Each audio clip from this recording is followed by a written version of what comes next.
प्रधानमंत्री मोदी मेरे शो में आए थे तो उनसे भी जिक्र हुआ था, तो उन्होंने कहा कि आप चिंता मत करिए, मैं लाहौर जाके चेक करके आया हूँ, कुछ नहीं है। मैं अपनी प्रधानमंत्री जी की बात पर ज़्यादा विश्वास करूंगा बजाय किसी और के। और आज हमारा सौभाग्य, हमारे पास इतने बड़े एक्सपर्ट एयर चीफ मार्शल साहब से पूछ लेते हैं। तो आपसे जानना चाहते हैं, आपको क्या लगता है पाकिस्तान की न्यूक्लियर कैपेबिलिटी के बारे में? ये जो बड़े बड़े दावे कर रहे हैं, बड़े बड़े गजनी और शाहीन का डर दिखा रहे हैं। उनकी न्यूक्लियर कैपेबिलिटी है, बट ये जिस तरह से बोलते हैं या छोटा भी कुछ इंसिडेंट होता है उस पर हम जब भी बात चलती है कि पाकिस्तान के ऊपर कुछ खतरा हो सकता है इंडिया से, सीधा न्यूक्लियर पे पहुंचते हैं। तो उनकी मैच्योरिटी लेवल, रिस्पॉन्सिबिलिटी और responsible state as a nuclear power बहुत कम है। और ये पूरी दुनिया को देखना चाहिए कि छोटी सी बात पर भी सबसे पहले बोलते हैं हमारे पास न्यूक्लियर हथियार है। सो इनको तो जितना कम सुने उतना अच्छा है।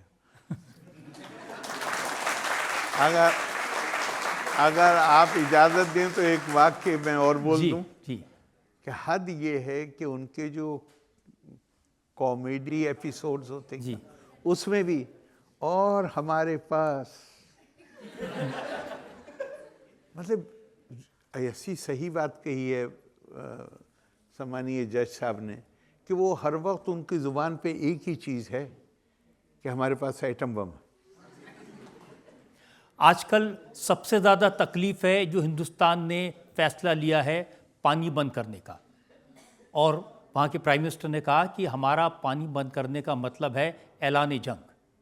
और सबसे इंटरेस्टिंग बात कही बिलावल भुट्टो ने, उन्होंने कहा सिंधु नदी सनातन का प्रतीक है,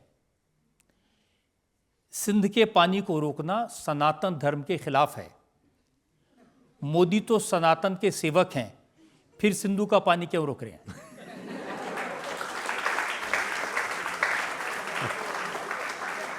चलिए, कम से कम इसमें एक बात तो है कि वो भारत जिस सभ्यता की बात करता है, जिन सनातन आदर्शों की बात करता है, उन्होंने इतना तो मान ही लिया कि उसमें किसी को रोकने की परंपरा नहीं है।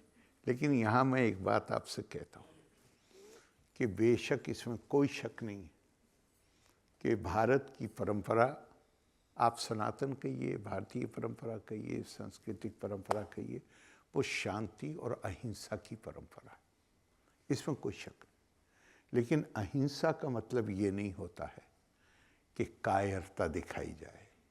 अहिंसा का मतलब ये नहीं होता कि अताताई के सामने सर झुका दिया जाए।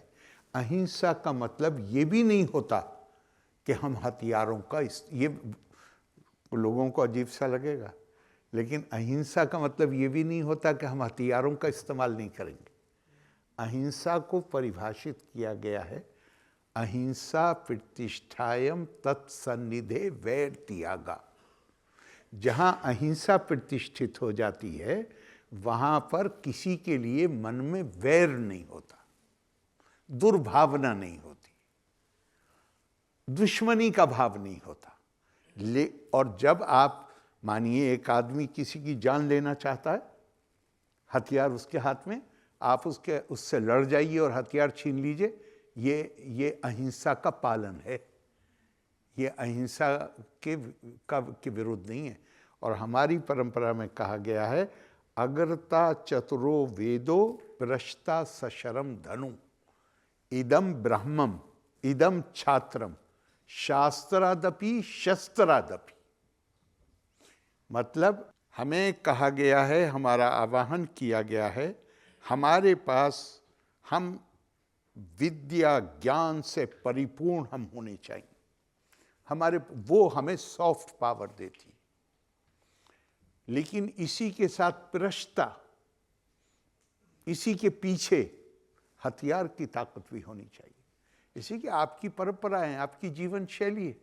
अगर आप पर की जीवन शैली को ख़त्म करने की नीयत से कोई आप पर कोई अताताई आगे आता है, तो हमसे कहा गया है कि पहले संवाद की ताकत का इस्तेमाल करो मुकाबला करने के लिए। लेकिन अगर दूसरा आदमी केवल ताकत के संवाद को समझता है और संवाद की ताकत को नहीं मानता, तो फिर तुम्हारे पास भी वो ताकत होनी चाहिए कि उसको पीछे धकेल सको और अपनी रक्षा